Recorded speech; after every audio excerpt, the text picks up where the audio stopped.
Look at this worthless black monkey pretending to be human.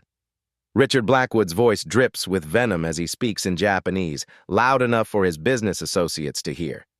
The tech billionaire grabs 26-year-old Zara Williams by the wrist, his grip tight enough to leave marks. She's probably too stupid to even understand we're insulting her right to her face, he continues in Japanese, laughing cruelly. He yanks her closer, his breath hot against her ear. Bow down and apologize for being late with my food, you pathetic excuse for a human being. When Zara doesn't immediately comply, Blackwood shoves her backward. She stumbles but catches herself against the table. Wine glasses rattle. His mistress cackles with delight. Maybe you need to learn some respect, he snarls, pulling out his phone to record. Get on your knees and beg for forgiveness, in English since that's all your tiny brain can handle. The entire restaurant watches in shocked silence. But Zara Williams has been waiting for exactly this moment. What happens when a predator finally corners someone who's been hunting them all along? Zara Williams straightens slowly, her dark eyes never leaving Blackwood's smug face. The restaurant holds its breath. Then she speaks. Anata wa totemo baka desu ne, Blackwood-san. Her Japanese is flawless, aristocratic, cutting through the silence like a blade. You truly are an idiot, aren't you? Blackwood's face goes white. His phone trembles in his hand. Since you prefer Japanese, Zara continues in a perfect Keigo honorific speech, let me translate what you just said for everyone here. She turns to address the entire restaurant, her voice carrying clearly. This gentleman just called me a worthless black monkey. He said I'm too stupid to understand insults. He compared me to an animal who can only grunt and serve. Gasps echo through the dining room. Phones appear everywhere, recording. Zara switches back to Japanese, her pronunciation more refined than Blackwood's.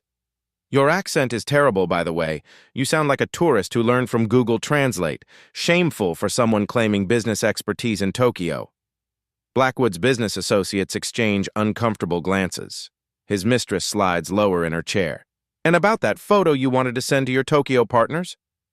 Zara's smile is ice cold. I wonder how they'd react knowing you're here with your marketing director instead of your wife. Adultery doesn't play well in traditional Japanese business culture.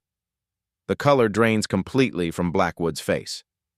Furthermore, Zara continues in flawless Japanese, I understood every word of your phone conversation earlier about moving profits offshore. The Tokyo prosecutors would find that fascinating, don't you think? Blackwood tries to speak, but only stammers come out. Sweat beads on his forehead despite the restaurant's perfect climate control. Zara leans closer, her voice dropping to a whisper that somehow carries to every corner of the room. Never assume someone's intelligence based on their uniform, Blackwood-san. It makes you look foolish. She straightens, smoothing her apron with dignity. Now, would you prefer I explain the chef's preparation techniques in Japanese, since you seem so comfortable with the language? The silence is deafening, but this is just the beginning of Richard Blackwood's education. The restaurant erupts in whispers. Phones capture every angle as Zara Williams stands calmly beside Blackwood's table, waiting for his response. A Korean businessman at table 8 leans forward, curiosity overcoming discretion. Excuse me, he calls out in Korean. Do you really speak multiple languages? Zara turns, her posture shifting subtly. Of course, she replies in flawless Korean, then pauses. Though I notice your Busan accent. Are you from the southeastern district? The man's eyes widened. How did you... Yes, exactly. Your pronunciation of certain vowels gives it away. Zara explains, still in Korean. Also, I couldn't help overhearing your earlier phone conversation about the Hyundai contract. Your presentation failed in Seoul because you used Japanese business honorifics. Koreans don't appreciate that historical confusion. The businessman's face flushes red. He'd spoken quietly, certain no one could understand. A French couple at table 6 exchanges glances. The woman stands, approaching with obvious skepticism. If you're so talented, she challenges in rapid Parisian French, tell me about wine pairings. Zara's response flows like silk. Certainly. Though judging by your Lyon accent, you might prefer discussing your hometown silk industry instead. The recent municipal elections must have been interesting, especially with the new trade policies affecting local artisans. The Frenchwoman stumbles backward. How could you possibly know? Your Hermes scarf is lion silk, 2019 collection, Zara notes casually. And your husband's signet ring bears the municipal council seal. Elementary observations. The kitchen doors swing open. Antonio, the head chef, emerges with flour-dusted hands. His Italian flows rapid fire as he tests her knowledge of regional cuisines. Zara responds without missing a beat, switching between Tuscan and Neapolitan dialects. She recites traditional recipes from memory, explains regional variations, even corrects his pronunciation of an ancient Sicilian phrase. Madonna mia, Antonio exclaims, crossing himself. You speak better than my nonna. A Middle Eastern businessman rises from his corner table. His Arabic challenge comes fast and formal, peppered with classical references. Zara's response quotes Quranic verses, discusses Islamic philosophy, then seamlessly explains the differences between Lebanese, Egyptian, and Saudi dialects. The man's jaw drops as she references specific neighborhoods in Damascus. Impossible, he whispers. The restaurant has transformed into a linguistic arena.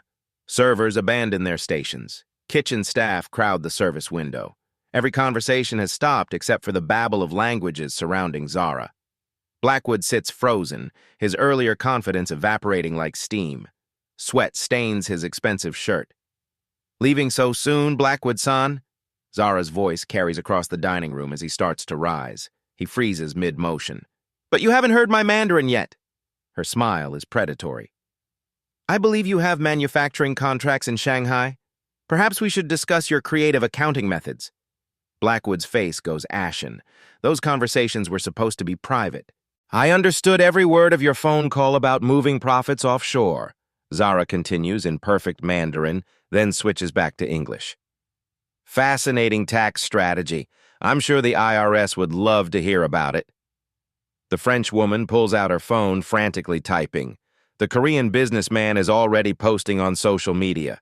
Antonio shouts something in Italian to his kitchen staff.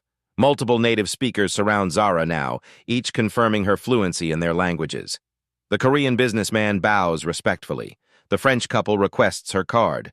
Antonio insists she try his grandmother's recipe. Social proof builds like a tsunami. Comments flood the live streams. This is incredible! How is this possible? That waitress is a genius! Blackwood attempts to stand again, desperate to escape.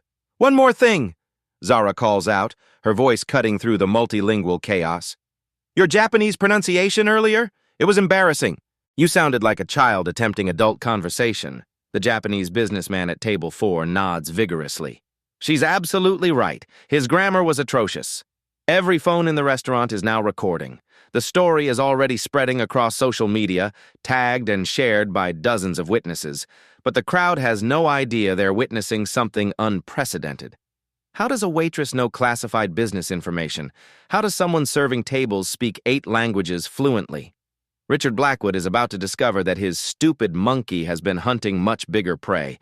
The camera phones keep rolling as Zara Williams stands surrounded by amazed diners. But behind her composed exterior lies a story of brilliance derailed by cruel circumstances. 2 years ago, Zara was living a completely different life. Columbia University's linguistics department buzzed with excitement whenever she entered a classroom. PhD candidate Williams, they called her. The rising star who spoke 8 languages fluently and wrote groundbreaking research on socioeconomic bias in multilingual communication. Her dissertation topic? How service industry workers are intellectually underestimated by corporate America. The irony is suffocating. Zara had everything mapped out. Full academic scholarship, teaching assistant position, published papers in prestigious journals, a 4.0 GPA that made professors shake their heads in amazement. 6 months. That's all she needed to complete her doctorate. Then her father collapsed during his night shift at the warehouse. Stage 4 pancreatic cancer. The words hit like a sledgehammer. Experimental treatments existed, but insurance wouldn't cover them. The bills started at $50,000 and climbed higher every week. Her mother took on 3 jobs. Her younger brother deferred college, but it wasn't enough. Zara made the choice that would haunt her dreams. She withdrew from Columbia, leaving her research unfinished, her professors shocked, her future in ruins. Now she works 3 jobs herself. Days at Le Bernardin, Nights tutoring immigrant families in English, weekends translating legal documents for $10 an hour. The linguistics textbooks in her locker are highlighted and annotated, margins filled with notes she'll never get to present. Her Columbia ID badge stays hidden behind her work schedule, a painful reminder of dreams deferred.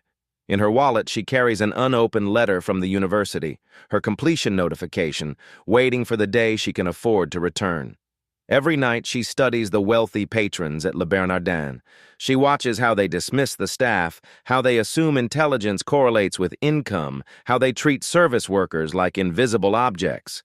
Her academic research has become her reality, but tonight, all that observation and analysis is about to pay dividends. Richard Blackwood chose the wrong person to humiliate. He picked a fight with someone who has spent 2 years studying exactly how people like him operate. And Zara Williams is about to show him what happens when brilliance fights back. The multilingual chaos at Le Bernardin is interrupted by urgent footsteps. David Brooks, the restaurant owner, bursts through the main doors with panic written across his face. Behind him stride 6 impeccably dressed Japanese executives, their business cards already prepared for formal introductions. The Mitsubishi delegation arrived 3 hours early for their $50 million merger discussion. "Where's our translator?" David whispers frantically to his manager. "Honda-san doesn't speak English." "Hospital," comes the devastating reply. "Appendicitis. Emergency surgery an hour ago." David's face goes white. 2 years of negotiations hang in the balance. This deal could save his restaurant empire or destroy it completely. Blackwood watches the crisis unfold with predatory interest. "Well, well," he announces loudly. "Sounds like you need a translator, David. Why don't you use your multilingual waitress here?" His voice drips with sarcasm. "I'm sure she can handle billion-dollar automotive negotiations." The Japanese executives exchange concerned glances. Their time is precious. Their tolerance for delays is 0. David looks at Zara with desperate eyes. Would you? "Yes," she says simply. What follows defies every assumption in the room. Zara approaches the delegation with perfect posture. She performs the precise bow required for senior executives, exchanges business cards with both hands, reads each one carefully before placing it respectfully aside. The lead executive, Tanaka-san, begins speaking in rapid technical Japanese about emission standards and manufacturing protocols. His words blur together in complex automotive terminology. Zara listens intently, then turns to the American team. Tanaka-san is concerned about EPA regulations affecting the new hybrid engine design. He's asking specifically about California's zero-emission vehicle requirements and how they'll impact the planned 2025 rollout. David blinks in amazement. "How did you—" "Tell him we've already secured preliminary approval from CARB," David's lead engineer interrupts. "The California Air Resources Board." Zara translates flawlessly, adding cultural context about American regulatory timelines that makes Tanaka-san nod approvingly. The questions grow more complex. Patent law, international trade regulations, supply chain logistics, technical specifications that would challenge professional interpreters. But Zara doesn't just translate, she builds bridges. When the Americans interrupt Tanaka-san mid-sentence, she gently explains Japanese communication patterns. When cultural misunderstandings arise, she provides context that prevents offense. "In Japan," she explains to David during a brief pause, "silence means consideration, not disagreement." Let Tanaka-san finish his thoughts completely before responding. Blackwood's smug expression begins to crack. This isn't memorized phrases or party tricks. This is genuine expertise. The breakthrough comes when Tanaka-san asks about Toyota production system integration. The American team looks confused. Zara steps forward. He's referencing lean manufacturing principles developed by Toyota, specifically the concept of continuous improvement, Kaizen, and how it applies to just-in-time inventory management. She turns to Tanaka-san and explains, in formal Japanese, how the American factory already implements modified lean principles. For the first time since arriving, Tanaka-san smiles. "This young woman understands our business culture," he says in Japanese. "She shows proper respect." The negotiations accelerate. Complex technical discussions flow smoothly through Zara's translations. Cultural barriers dissolve under her careful guidance. 2 hours later, Tanaka-san presents Zara with his business card, an unprecedented honor for service staff. The other executives follow suit, bowing respectfully. "The deal is approved," Tanaka-san announces in careful English, "thanks to excellent communication."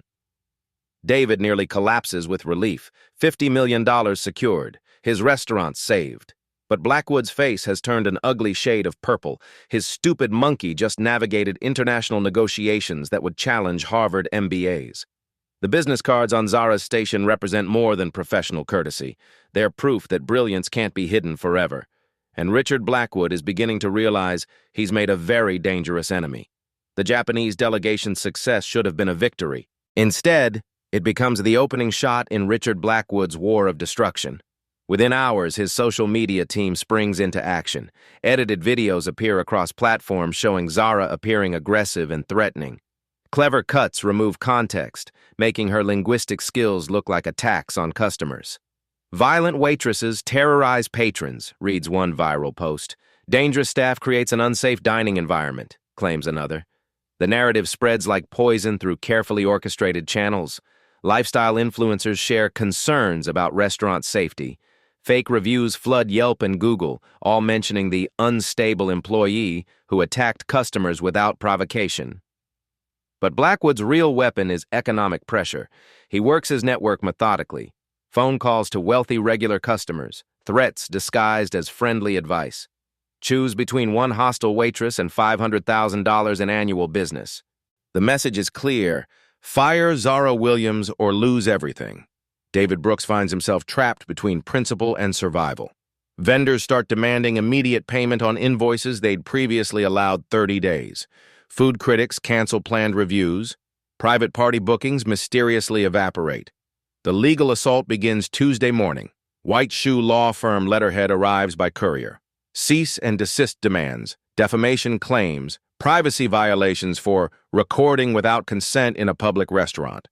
Each document is designed to intimidate and bankrupt through legal fees alone. "Your employee has damaged my client's reputation and business relationships," the lawyer explains over the phone. "We're seeking significant damages.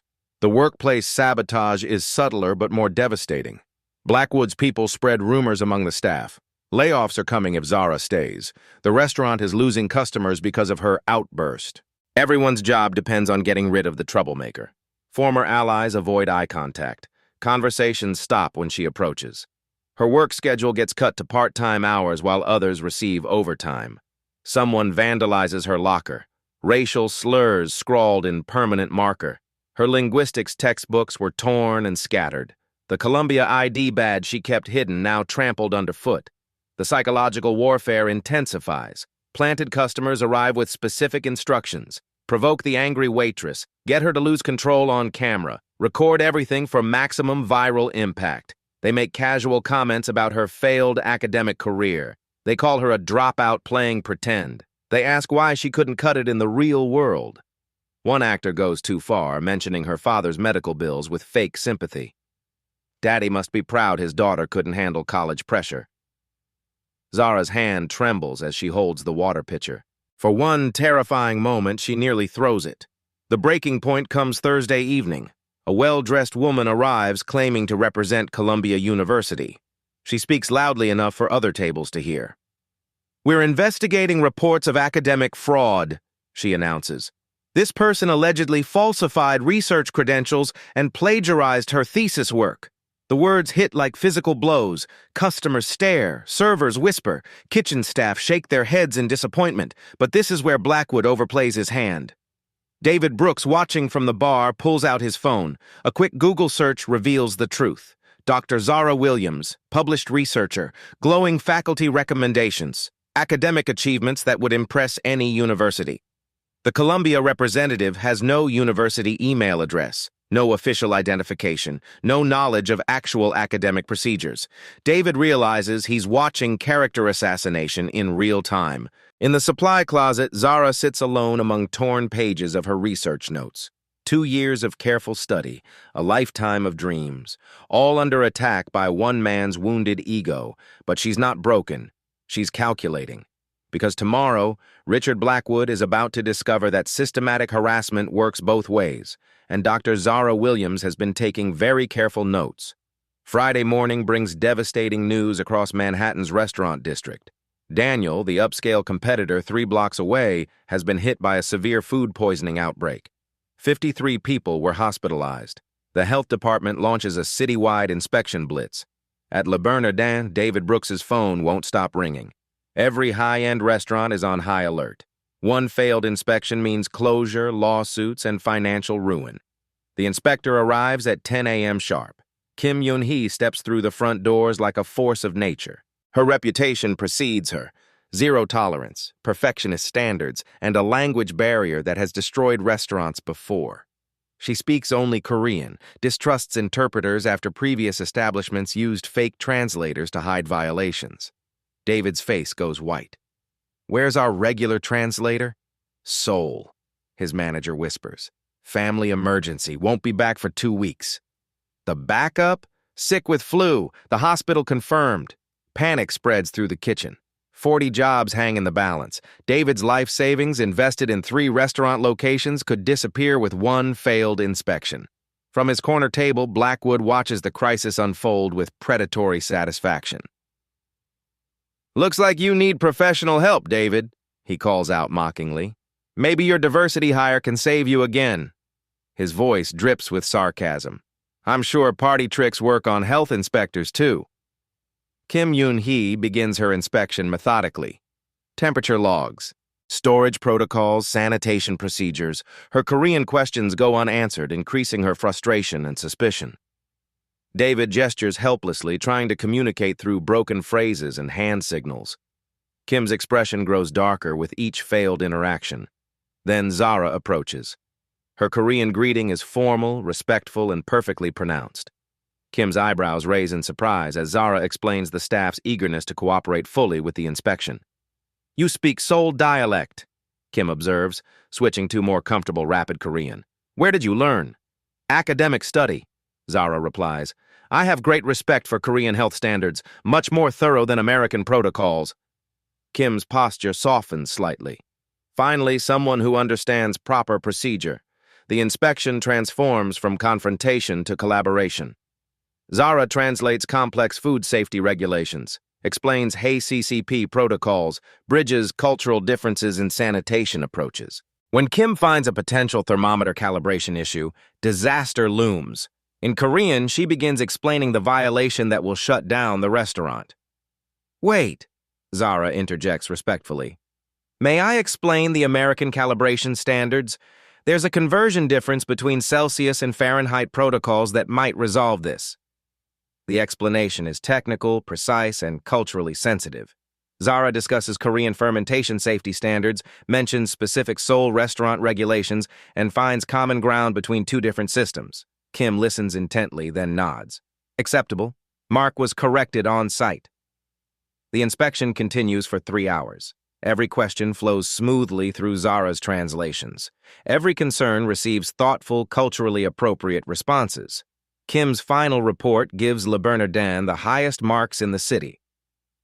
"Your cultural competency is exceptional," Kim tells David through Zara's translation. "This establishment demonstrates genuine respect for international standards." Word spreads quickly through Manhattan's Korean business community. Kim recommends the restaurant to a professional association. Corporate events get booked within days. The media picks up the story. Manhattan restaurant passes toughest inspector with Korean-speaking waitress. Local news crews arrive for interviews. Food critics request reservations. Social media buzzes with praise for authentic cultural respect. But Blackwood's sabotage attempt has backfired spectacularly. His planted translator never got the chance to create miscommunications. His predictions of failure crumble into public embarrassment. Watching from his corner table, he realizes his stupid monkey just saved a business he's been trying to destroy. The game has changed completely. Zara Williams isn't just surviving his attacks, she's thriving despite them. And every success makes his own prejudice look more foolish. The war is far from over, but the battlefield just shifted dramatically in her favor. David Brooks stays awake until 3 a.m., his laptop screen glowing in the empty restaurant office. What started as a simple Google search has become a revelation that changes everything. Dr. Zara Williams, Columbia University Linguistics Department. Her name appears in academic journals, research papers, faculty recommendations that read like love letters to genius. Her dissertation topic makes his stomach drop. Multilingual customer service in hospitality industry, how linguistic prejudice affects employee recognition and economic outcomes. She's been studying exactly what he's been blind to. David clicks through her published research. Professor testimonials describe her as the most promising doctoral candidate in a decade.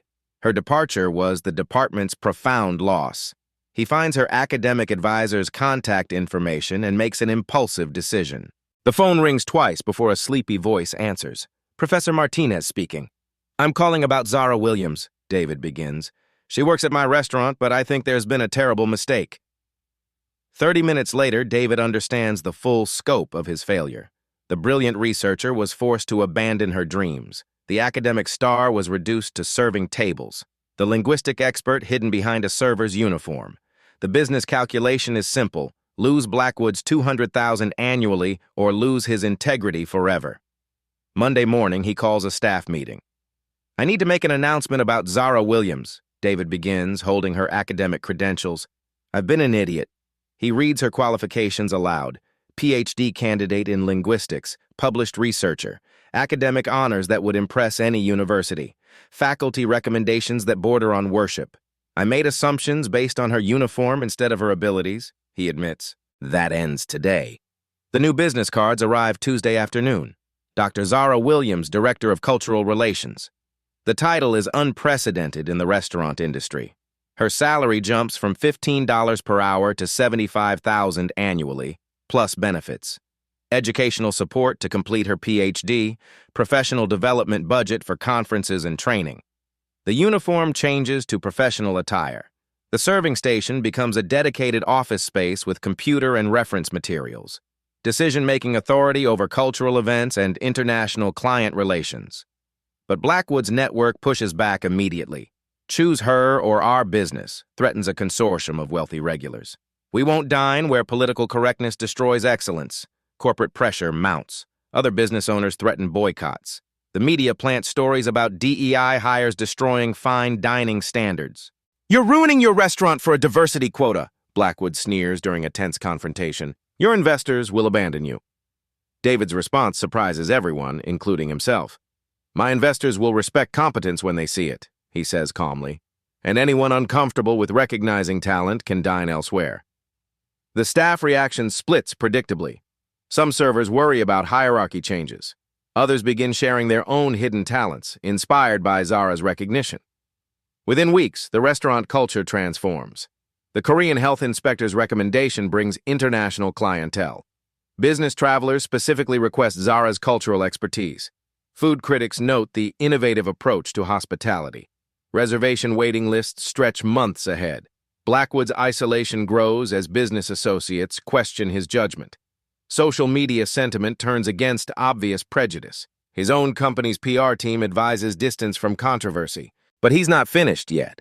Watching Zara's success, seeing her new title and professional recognition, feeling his own influence diminish, it drives him toward desperate measures. If economics and social pressure won't destroy her, he'll have to get creative. The real war is just beginning. Every Friday at 6 p.m., Mrs. Tanaka arrives alone. The 78-year-old woman sits at table 15, orders the same meal, and speaks to no one. Her late husband's empty chair faces her like a reminder of everything she's lost. 3 months ago, she moved to New York after his funeral. No family, few friends, a language barrier that makes simple tasks feel impossible. Tonight, during the dinner rush lull, Zara approaches her table. Good evening, she says gently in Japanese. I hope your meal was satisfactory. Mrs. Tanaka's eyes widened in shock. For weeks, she's dined in silence, surrounded by conversations she can't understand. You speak Japanese? She whispers, as if afraid the gift might disappear. Yes, I noticed you dining alone and thought you might enjoy some conversation. What follows transforms both their evenings. Mrs. Tanaka speaks in torrents, months of isolation pouring out in rapid Japanese. She tells stories of her 50-year marriage, her husband's gentle wisdom, and their quiet life in Kyoto before cancer took him away. Zara listens with genuine attention, asking questions about traditional tea ceremonies, seasonal celebrations, the cherry blossoms they used to watch together each spring. In Japan, I was a literature professor, Mrs. Tanaka reveals quietly. Here, I am invisible. The parallel hits like recognition between kindred spirits. Both women, highly educated, were reduced to invisible status in American society. Both carry knowledge that others dismiss or ignore. Mrs. Tanaka reaches into her purse and pulls out delicate paper, her fingers moving with practiced precision. She folds an origami crane while speaking. "This paper came from my husband's last letter to me," she explains. "In our culture, cranes represent longevity, good fortune, and peace." She places the tiny bird in Zara's palm. "You have the same strength he did, the same dignity under pressure. The crane is perfect, delicate, and beautiful in its simplicity. Keep this. You will need its protection." From across the restaurant, Blackwood watches the exchange with growing resentment. The genuine respect and affection between the two women highlights his own hollow attempts at cultural superiority. Mrs. Tanaka begins bringing Japanese friends to meet Zara. Word spreads through the community about the restaurant where someone understands their language, their culture, their stories. Japanese corporate groups book business dinners specifically to work with Zara. The international community finds a gathering place where they're seen as complete human beings. But the crane becomes more than decoration on Zara's station. It becomes a daily reminder that worth isn't determined by others' recognition. Some people see clearly from the beginning. Mrs. Tanaka understood what Blackwood refused to acknowledge, that brilliance exists everywhere, waiting for someone wise enough to notice. The quiet dignity of this connection will soon prove more powerful than all of Blackwood's loud cruelty. But first, he's planning his most vicious attack yet. The International Food and Culture Festival arrives like a storm Blackwood has been orchestrating for weeks. 200 guests from 15 countries fill the Metropolitan Convention Center. Diplomatic officials, cultural attachés, international business leaders, all gathered for what should be a celebration of diversity. Instead, it becomes an execution chamber. Blackwood stands at the podium as main sponsor, his smile predatory. Behind him, banners proclaim cultural understanding through cuisine. The irony is sickening. "Tonight, we'll test whether authenticity matters in cultural exchange," he announces to the crowd. Can someone truly represent multiple cultures, or is that just performance theater? The trap is elegant in its calculated cruelty. Zara arrives as Le Bernardin's cultural relations director, expecting to facilitate conversations between international guests. Instead, she finds 8 linguistic experts positioned strategically throughout the crowd, each armed with impossible challenges designed to expose her as a fraud. The sabotage begins immediately. The lead interpreter contracts sudden food poisoning 30 minutes before the event. Backup translators mysteriously cancel at the last moment. Technical difficulties silence the sound system during introductions, creating chaos among confused cultural groups. Blackwood has orchestrated complete dysfunction, leaving Zara as the only bridge between frustrated international delegates who traveled thousands of miles for this opportunity. "Let's see if our local expert can handle real academic scrutiny," he announces loudly, his voice carrying over the confused murmurs. The first challenger emerges from the crowd like a predator scenting weakness.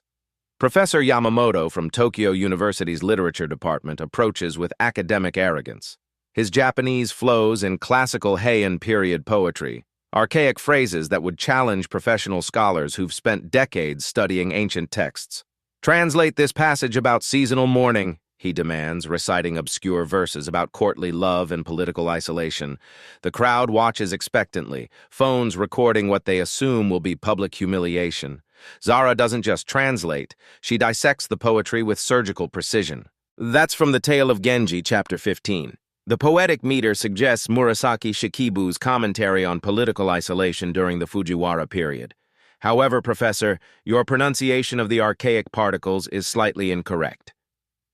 Yamamoto's face reddens as she corrects his accent, then recites entire passages from memory, explaining historical context that he'd missed. The Korean grandmother shuffles forward next, her approach more gentle but equally challenging. She speaks in a North Korean mountain dialect so obscure it sounds like a different language entirely. Complex honorific systems, regional expressions lost to most modern speakers, cultural references spanning generations.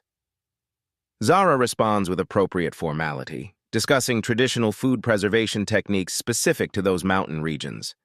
Her knowledge of regional customs brings tears to the grandmother's eyes.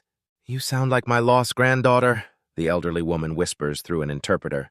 A Chinese poet demands she compose original verse in classical Tang Dynasty style. The challenge requires not just language fluency, but deep understanding of historical poetic forms, tonal structures, sophisticated imagery that takes scholars years to master. The crowd watches skeptically as Zara creates 12 lines about perseverance, perfect tonal structure, sophisticated metaphors that reference ancient philosophical concepts. Chinese speakers in the audience gasp audibly. Several pull out phones to verify the complexity and accuracy of her composition. The Islamic scholar steps forward with religious Arabic, demanding theological interpretation that requires deep cultural knowledge of Quranic scholarship. His questions probe understanding of Islamic philosophy, legal interpretation, spiritual concepts that challenge seminary students. Zara quotes Rumi in original Persian, discusses Quranic philosophy with respectful precision, explains the difference between various schools of Islamic thought with accuracy that impresses even the scholar.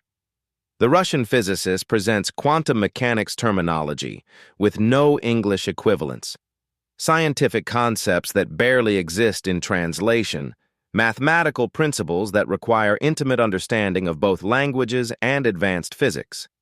Zara navigates the technical language flawlessly, explains mathematical principles in multiple languages simultaneously, demonstrates knowledge that would challenge graduate students in theoretical physics.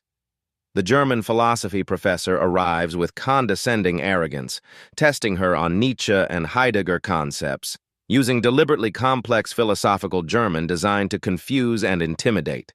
"Interpret this passage about eternal recurrence," he sneers, quoting abstract concepts about time and morality. Zara's response destroys his academic superiority completely.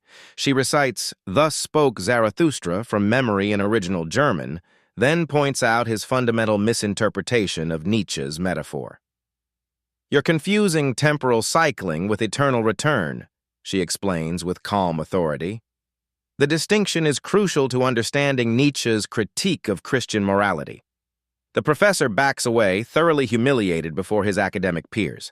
The Hindi historian presents ancient Sanskrit texts, regional variations, religious context spanning thousands of years of cultural evolution across the Indian subcontinent.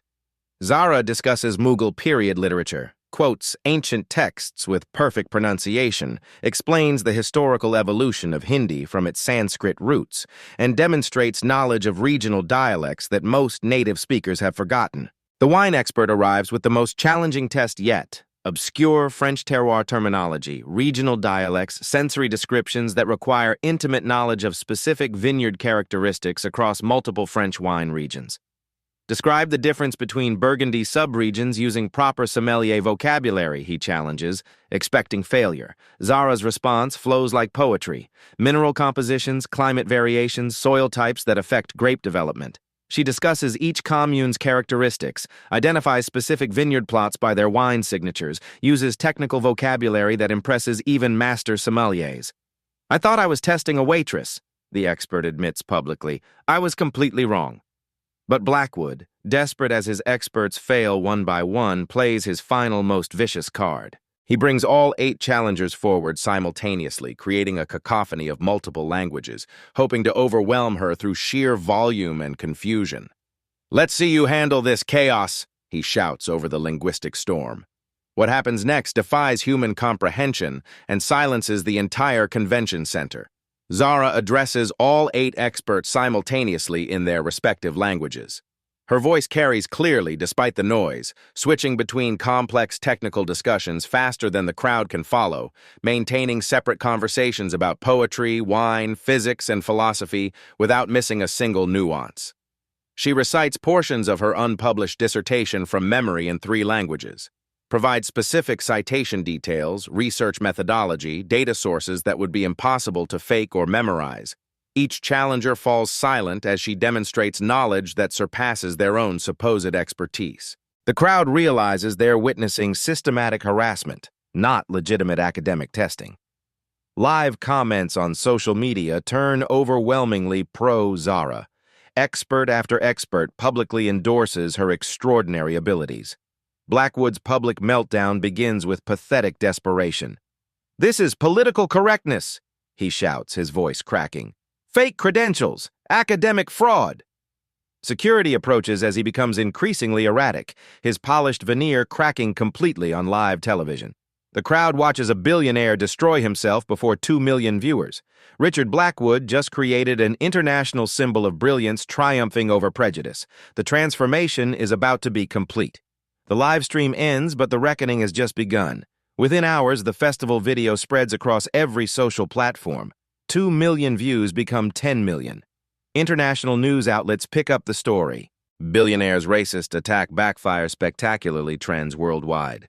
By Monday morning, Richard Blackwood's empire starts crumbling. His company's board calls an emergency meeting.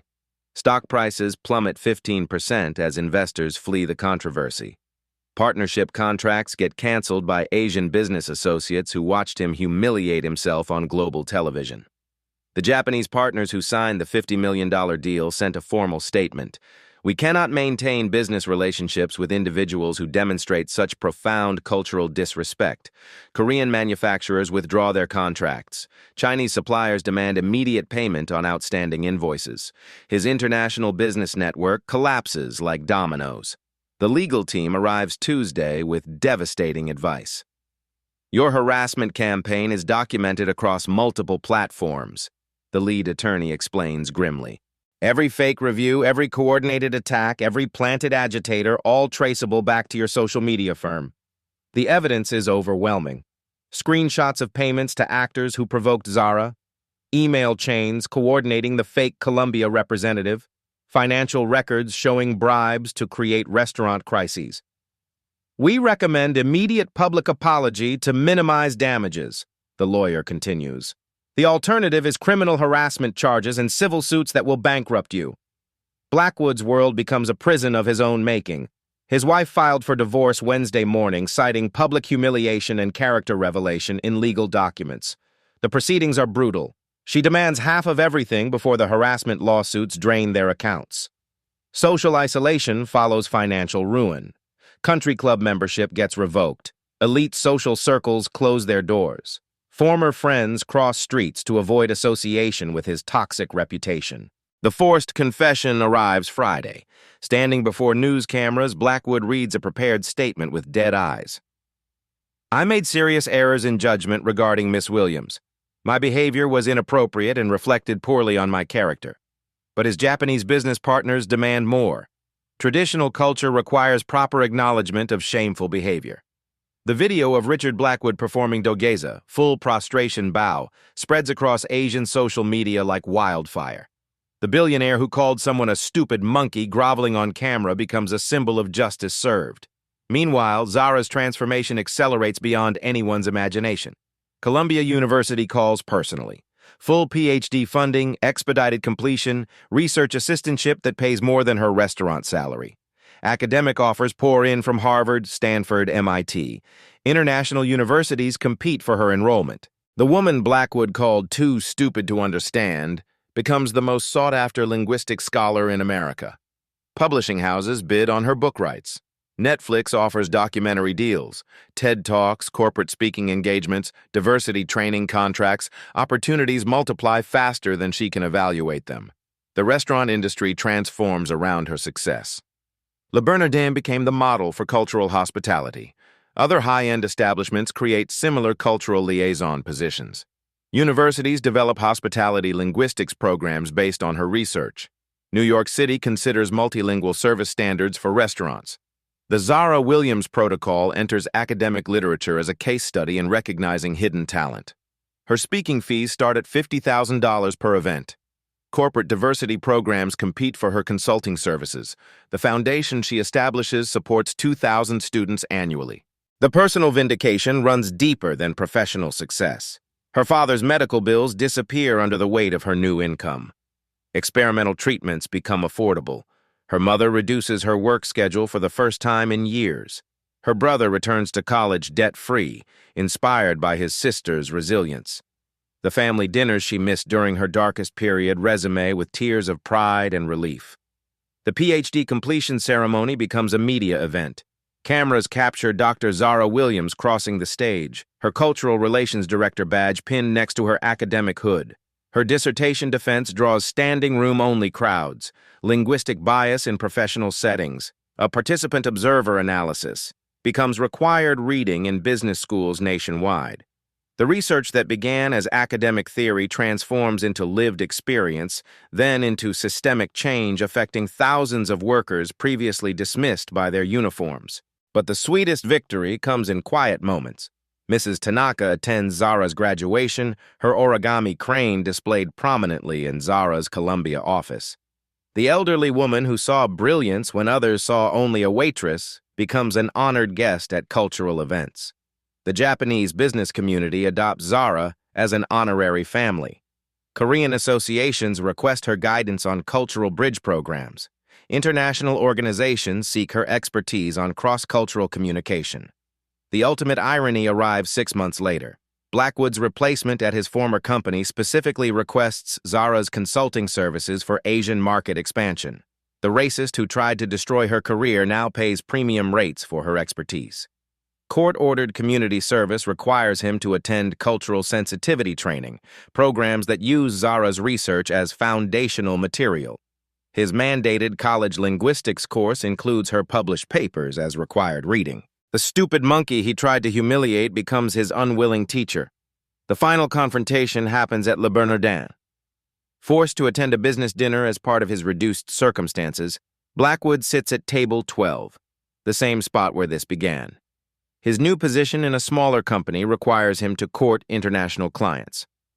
Zara greets his table as Director of Cultural Relations, her professional attire and confidence bearing a stark contrast to the server's uniform he once mocked. "Good evening," she says with perfect composure. "I understand you're meeting with potential Korean partners tonight. I'd be happy to provide cultural consultation to ensure successful communication. The role reversal is complete. The man who threw coins at her feet now depends on her expertise for business survival. When the dinner ends, he leaves exactly 1 penny as a tip. A pathetic attempt at defiance. Zara frames it in her office with a small plaque, the cost of underestimating brilliance. But the real transformation extends far beyond personal vindication. Her foundation's scholarship applications ask one question: what's your hidden superpower?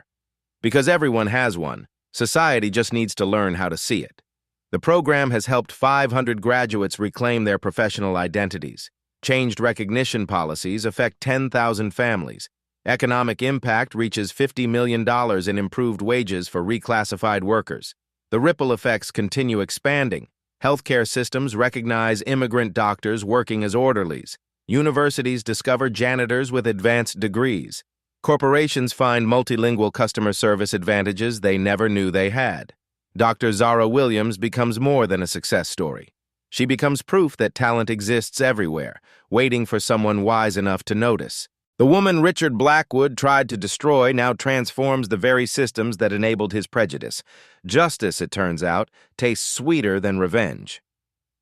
2 years later, Dr. Zara Williams stands before a packed auditorium at Columbia University. The same woman who once collected coins from a restaurant floor now commands $50,000 per speaking engagement. Her book, Hidden Voices, Linguistic Talent in Service Industries, sits at #1 on academic bestseller lists. Tonight's audience includes restaurant executives, university administrators, corporate diversity leaders, all eager to learn from the woman who transformed an entire industry's approach to recognizing talent. "Every day," Zara begins, her voice carrying the quiet authority that comes from lived experience, "you encounter people whose stories remain invisible. She clicks to her first slide, a photo of Le Bernardin's kitchen staff. The barista with the engineering degree, the Uber driver with the MBA, the housekeeper with the teaching certificate, the security guard with the computer science background. The audience leans forward. These aren't abstract concepts. They're people sitting in every workplace, every service counter, every corner of society. 2 years ago, I was researching data for my own dissertation, a highly educated person whose intelligence was measured solely by my uniform. She tells the story without bitterness, focusing on lessons learned rather than wounds inflicted. The transformation statistics speak for themselves. 300 companies have adopted cultural competency standards based on her research. 2,000 people annually receive foundation scholarships to reclaim their professional identities. The ripple effects continue expanding. Healthcare systems now recognize immigrant doctors working as orderlies. Universities discover janitors with advanced degrees. Corporations find competitive advantages in multilingual customer service they never knew they possessed. Mrs. Tanaka taught me that dignity doesn't depend on others' recognition, Zara says, touching the small origami crane pin on her lapel, the same crane the elderly woman folded from her husband's letter. The crane has become a symbol of hidden potential waiting to be discovered. Richard Blackwood's transformation remains the most dramatic. His former company now contracts her services for international expansion. The man who called her too stupid to understand now pays premium rates for her expertise. Justice, Zara reflects, isn't always punishment. Sometimes it's a transformation. The final slide shows a simple truth. Brilliance doesn't always wear the uniform you expect. The emotional call to action. Right now, as you listen to this story, think about the last time you made assumptions about someone based on their job, their accent, their appearance. We all do it. The question is, what are we going to do differently? Zara's voice grows stronger, more urgent. This week, learn one phrase in another language. Use it genuinely with someone from that culture. Ask your barista about their background beyond coffee. Thank your building superintendent and ask about their expertise. Discover the stories hiding behind every uniform. This month, support businesses that actively recognize employee potential. Leave reviews praising companies that treat workers with dignity. Share stories when you discover someone's hidden talents. This year, challenge the systems that keep brilliance invisible. If you're in hiring, look beyond traditional credentials. If you're a customer, treat service workers like the complete human beings they are. If you're a leader, create spaces for hidden talents to emerge. The audience is leaning forward, phones out, taking notes. Our foundation scholarship asks one question. What's your hidden superpower? Because everyone has one. Everyone. The person serving your coffee, the person cleaning your office, the person delivering your packages. Each one carries knowledge, skills, dreams that society hasn't learned to see. The final challenge. What hidden genius are you overlooking today? What assumptions are you making based on someone's appearance, accent, or job title? Zara pauses, letting the question sink in. Comment below and share a time someone surprised you with their hidden talents. Tell us about the moment you realized you'd underestimated someone. Your story might inspire others to look more carefully. If this story changed how you see people, share it. Subscribe for more stories that challenge assumptions and change perspectives, because transformation happens one recognition at a time. The quotable closing line. See people fully and watch the world transform. The standing ovation lasts 3 minutes. But the real applause comes in changed minds, shifted perspectives, and recognition given where it was always deserved. Mrs. Tanaka's origami crane sits on Zara's Columbia desk, next to her diploma and cultural liaison badge. The perfect symbol of a journey from invisible service worker to recognized expert, a transformation available to anyone willing to see beyond the surface. Brilliance exists everywhere. Society just needs to learn how to look. Long-term initiative. The Zara Williams Foundation now operates in 12 cities, helping over 5,000 people annually reclaim their professional identities. Their next goal? A national policy requiring cultural competency training in customer-facing industries, because everyone deserves to be seen completely.